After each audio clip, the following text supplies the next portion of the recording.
The day I inherited my Aunt Helen's law practice, my husband's family didn't even try to hide their disappointment.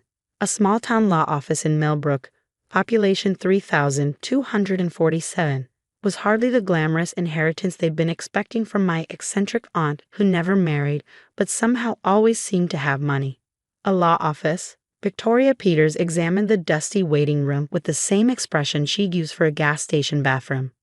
"Rachel, darling, you can't seriously be considering keeping this place." I ran my hand along my aunt's solid oak desk, remembering countless afternoons spent here as a child, watching her work with an intensity that made even hardened corporate lawyers nervous. "Actually, I am. Aunt Helen built something special here." "Special?" My husband James snorted, adjusting his designer tie. "It's a dump in the middle of nowhere. The furniture alone is probably older than both of us combined." He wasn't wrong about the furniture's age. Every piece in Helen's office had history. The Victorian desk, the leather chairs, the massive bookcases filled with leather-bound volumes. Even the oil painting of the town's founding father that hung behind her desk had been there for as long as anyone could remember. Helen was.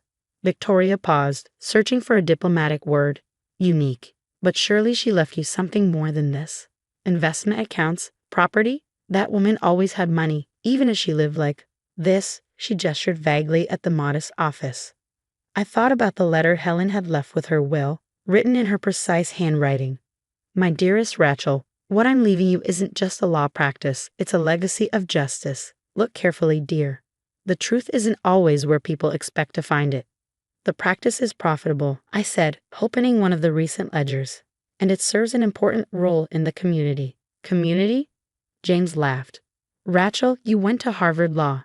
You were on track to make partner at Goldman & Pierce. This isn't a career move, it's career suicide."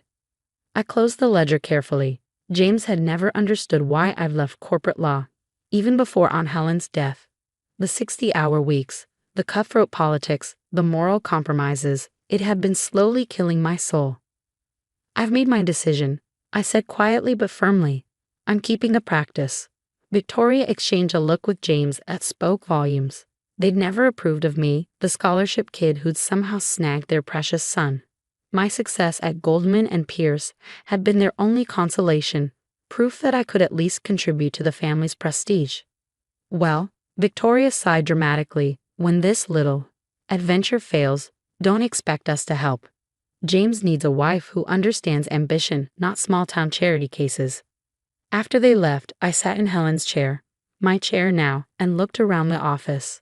The afternoon sun filtered through the dusty windows, catching dust motes in its beams. The whole room smelled of leather, old books, and furniture polish. My phone buzzed. A text from James. "Be reasonable. Sell the practice. Come back to the city. Last chance." I turned off the phone and pulled out Helen's letter again. Something about her words nagged at me. Look carefully. What was I supposed to be looking for? The next few days were a crash course in small-town law. Helen's practice wasn't just about contracts and wills, it was about people. Her filing system was meticulous, every case documented with notes that went beyond legal details to include personal observations, family histories, connections that spanned generations. "Your aunt was a guardian angel," Mrs. Rodriguez told me when she came in to discuss her late husband's estate. "She protected people, kept their secrets safe." Secrets. That word kept coming up as I met with clients. Everyone in Millbrook seemed to have them, and somehow, Helen had been their keeper. It was during my second week, late one evening as I was organizing files, that I noticed something odd about the founding father's portrait. The frame hung slightly askew, and the wall behind it seemed different. Heart-pounding, I carefully lifted the heavy painting. Behind it was a safe, not a modern one, but an antique model that looked original to the building. Beside it was a small envelope with my name on it in Helen's handwriting.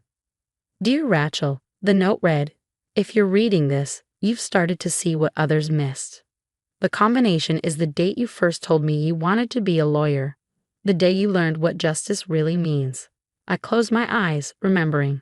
I was 12, spending the summer with Helen while my parents worked. A local farmer had come in, desperate because a big agriculture company was trying to force him off his land. I watched Helen work through the night, digging through old records until she found the document that saved his family's farm. With trembling fingers, I dialed the combination. 07 to 1598. The safe doors swung open with a whisper of well-oiled hinges. Inside were stacks of folders, each labeled meticulously in Helen's handwriting. As I began to read, my hands started shaking. This wasn't just case files. This was dynamite. Each folder contained evidence, systematic corruption involving some of the most powerful families in the state. Land grabs, environmental violations, tax fraud, all documented with Helen's precise attention to detail. And the names involved, including my in-laws, the Peters family. My phone buzzed again. James calling this time. I let it go to voicemail as I continued reading. The story unfolding in these files was incredible. For decades, Helen had been gathering evidence, building a case that could bring down an entire network of corruption. But why hadn't she used it? The answer lay in the final folder, labeled simply, "When ready." My dearest Rachel, Helen's letter began. I couldn't act on this information in my lifetime. The people involved were too powerful, too entrenched. But you have something I never had. You know their world from the inside. You understand how they think, how they operate. And most importantly, you have the courage to do what's right, no matter the cost. I sat back in Helen's chair, my mind racing. The Peters family's real estate empire. Their mysterious ability to always get the right permits, the sudden reasoning that always worked in their favor. It all made sense now. My phone buzzed one more time. A text from Victoria. Dinner tomorrow night. Non-negotiable. Time to discuss your future. I smiled, gathering the files carefully. Oh, we discussed the future all right, just not the one they had in mind. Tomorrow night, the Peters family would learn that some inheritances are worth more than money. Some are worth their weight in justice.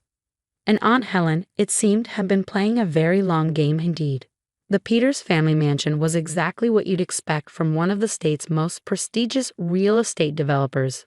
A sprawling Georgian estate with manicured gardens and a 3-car garage that probably cost more than my aunt's entire law office. I adjusted my simple black dress, the one Victoria had once dismissed as outlet quality, and checked my briefcase one last time. Helen's files were organized chronologically, each piece of evidence ready to be revealed at precisely the right moment. Rachel, darling. Victoria's voice carried across the marble foyer.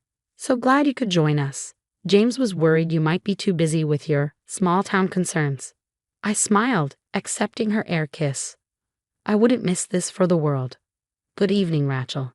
Charles Peters, my father-in-law, barely looked up from his Wall Street journal. I trust you've come to your senses about that law practice. Actually, I said, setting my briefcase beside my chair, that's what I wanted to discuss tonight. The dining room could have hosted a state dinner. Crystal chandeliers cast warm light over the mahogany table, while uniformed staff served what was probably a $1,000 bottle of wine. I've been going through Aunt Helen's files. I began watching Victoria's face carefully, found some fascinating cases, including quite a few involving Peter's development. Charles lowered his paper slightly. Helen Morgan handled some minor zoning issues for us years ago. Nothing significant. Minor? I took a sip of wine.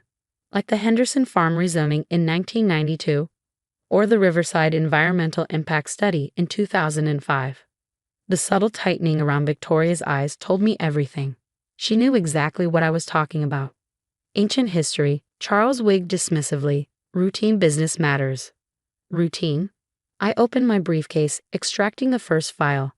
Like bribing county officials to change floodplain designations, or burying environmental reports showing toxic contamination. The crystal glass in Victoria's hand trembled slightly. I don't know what you think you found, but I found everything, Victoria. I laid out Helen's files one by one. 30 years of corruption, fraud, and criminal conspiracy, all documented with my aunt's remarkable attention to detail. James, who had been unusually quiet, finally spoke. Rachel, whatever you think you have. What I have, I cut him off, is enough evidence to send half the Peters family to prison, including proof that you knew about the asbestos in those low-income housing units you developed last year. Charles's face had gone from red to white. Now see here. No, you see. I stood, my voice carrying in the suddenly silent room. For decades, you've been building your empire by destroying people's lives, Small farmers, working families, elderly retirees, anyone who stood in your way. Those people were compensated, Victoria said weakly. Compensated? I laughed. Like the Rodriguez family, whose grandmother died of cancer from the contaminated water you covered up, or the Henderson children, who lost their college funds when you forged their father's signature on those transfer documents. What do you want? Charles's voice was cold, calculating. Money? A position in the company? I want justice. I pulled out Helen's final letter. My aunt spent 30 years building this case, knowing she couldn't fight you directly, but she could prepare for someone who could. You destroy your own family? James demanded. Your marriage? Family? I turned to him.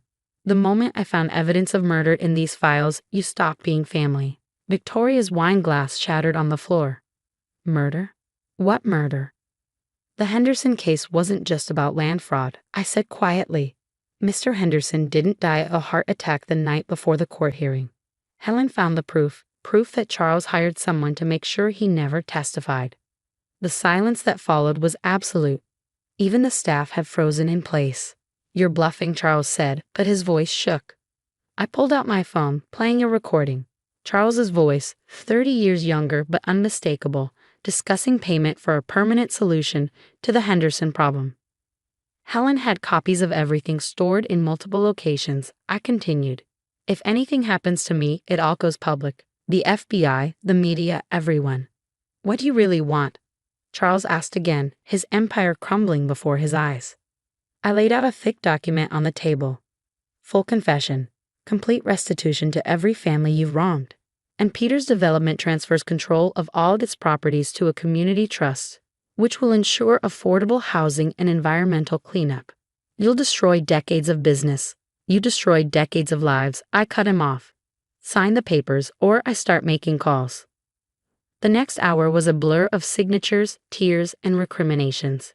Victoria collapsed into her imported Italian sofa, while James alternated between begging me to reconsider and threatening legal action. But Charles knew he was beaten. Helen's evidence was too thorough, too damning to fight. By midnight, it was done. Peter's development would be transformed into a community benefit corporation. Every family they'd wronged would be compensated, and Charles Peters would face justice for Tom Henderson's death.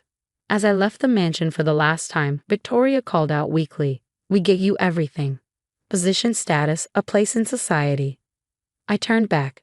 "No, Victoria, you gave me nothing. But Aunt Helen, she gave me something priceless. The chance to do what's right." The next few months transformed Millbrook. As the truth emerged, more victims came forward. Helen's files helped prove every case, every claim. Peter's developments, luxury developments, became affordable housing. Contaminated land was cleaned up. Families received compensation that changed their lives. James filed for divorce, of course. The society pages buzzed with speculation about the Peters family's charitable reorganization of their business empire. Only a few people knew the full truth, that a small-town lawyer had spent decades building the case that would finally bring justice to her community. I kept Helen's office exactly as it was, down to the painting hiding the safe. But now that office represents something more. Proof that sometimes the most valuable inheritances aren't measured in money, but in the power to right old wrongs. 1 year later, I sat at Helen's desk, my desk now, reviewing a new case. A young farmer was fighting a big corporation trying to seize his land through questionable means. I smiled, opening my laptop to begin research. On the wall, Helen's painting hung straight and true, hiding an empty safe. Its contents had served their purpose, but its legacy lived on in every case I took, every wrong I helped right. Mrs. Rodriguez stopped by with homemade tamales, just as she used to do for Helen. "Your aunt would be proud," she said, looking around the unchanged office. "You're carrying on her real work." I thought about the letter Helen had left me, now framed on my wall. The truth isn't always where people expect to find it. She was right. Sometimes it's hidden behind paintings in small-town law offices. Sometimes it's buried in decades of careful documentation. And sometimes it's in the simple act of choosing justice over power, right over might. The Peters family had thought Aunt Helen's inheritance was worthless. They never understood that some legacies are worth more than all their mansions combined. As for me, I kept the painting, the safe, and most importantly, the promise I made the day I discovered Helen's files, to never stop fighting for justice, no matter how powerful the opposition. After all, as Helen always said, the law is meant to protect the weak from the strong, not the other way around. And in a small office in Millbrook, that principle lives on, one case at a time.